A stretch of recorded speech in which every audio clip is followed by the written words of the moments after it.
I attended college at Penn State, but my major changed so many times that I tend to do well with students who don't take straight lines through their education. I actually went there as an architectural major, changed to gerontology, and eventually left there to study religion to be a minister. So I went to Asbury Seminary, to Princeton, and along the way did my PhD at Duquesne University.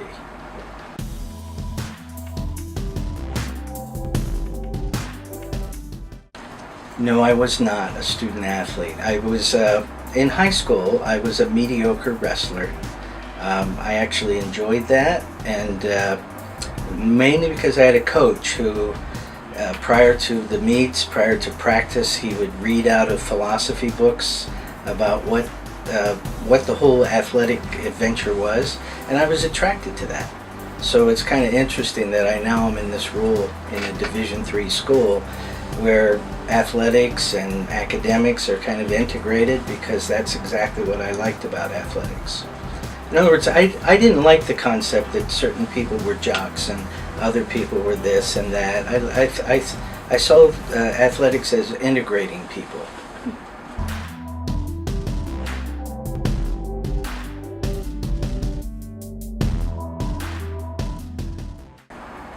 I went to Penn State because my father spent his entire life working there so that all of us kids would go to Penn State.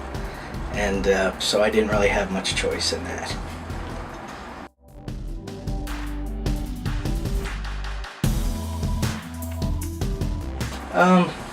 I was a minister, and as I was describing, did this education, and along the way my church kind of pushed me into academics. I envisioned myself really always just being a pastor, interested in an academic life, but eventually I found myself being put into Houghton College, because it was one of our denominational colleges that really allowed me to continue to feel like a pastor and still do scholarly work.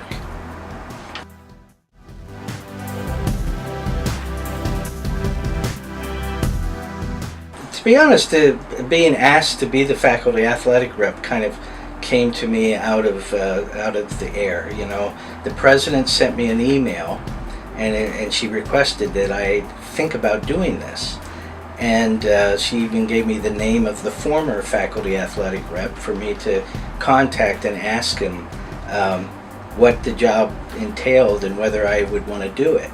I contacted that guy.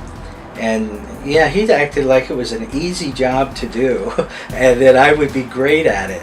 Little did I know that once I got into the position that we would be applying to be in the NCAA Division III, and I found this becoming a very big part of my daily life. Surprisingly to myself, I actually began to like it. And sure, all the eligibility issues of keeping in contact with the registrar's office and making sure that our athletes were able to play and do all of that was part of the grind. But just getting to know the athletic department here at the college, which is usually in any college, these departments are alienated from one another. And so the thing that I like the most is that it got me to know personnel, getting involved with relationships in the athletic department, and finding the very thing I mentioned earlier about this integration of our campus academic life with our athletic program.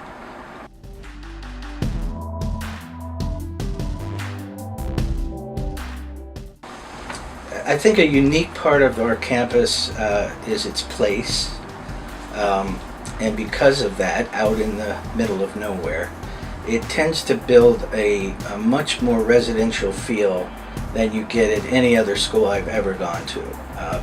Almost everybody on the campus live here and rub up against each other and bump into each other everywhere, and not just at the school, but in the community itself. And so I think that's a unique feature of Houghton. It brings closeness, and for that reason, makes for very interesting conversations. It's a serious place to think and to talk about things.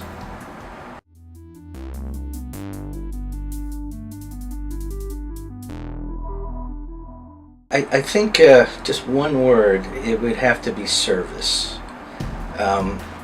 Most of our students come here with a strong sense of desire of a vocation that is useful to the larger global picture. And I think the direction that our students take from this campus, even though we're out and remote, our students, while they're here, get to taste a very large picture of the world, and they all seem to in some way capture that idea that they need to serve the world and be a part of that.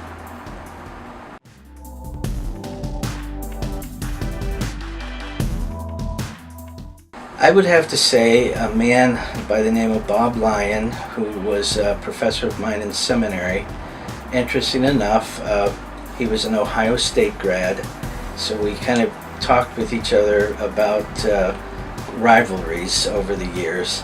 But he was a theologian that had a physical education bachelor's degree. And so I played baseball with him, I played racquetball with him through seminary, and just another example of how close we got just because of the game and being able to talk with one another in the midst of that. Yeah, I think of him quite often.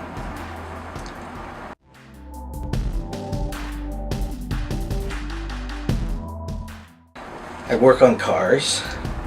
I try to go to the gym 4 to 5 times a week, and I read a lot. So that's about what I do.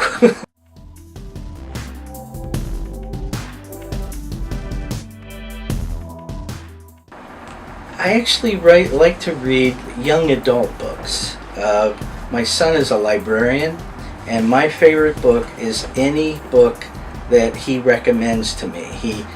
He'll get them out of children's lit, young adult, but Neil Gaiman is one of my favorite authors, and maybe it's because those books are directed at teenagers that I can understand them better.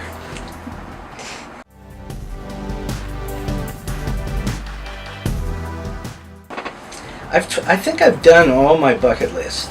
You know, I tried to get it out of the way early because I didn't want to have a midlife crisis. I spent a lot of my 20s, early years doing hitchhiking across the country, doing all kinds of things that my students are often amazed. They're trying to figure out, when did I do all these things? But yeah, I'd like to think I'm not really thirsty for much adventure anymore.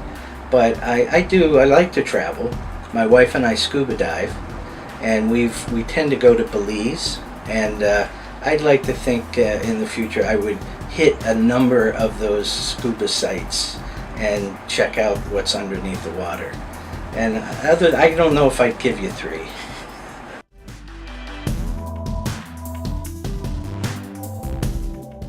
I'm an open book, you know. I am a rock star, okay? I tend to merely go and listen to rock music now as opposed to performing it. I just went to Steely Dan last night, so I got in about midnight last night, so this is slowing down, okay? But yeah, I think a lot of people do know that I like rock, music, but that might be something that you wouldn't get right away.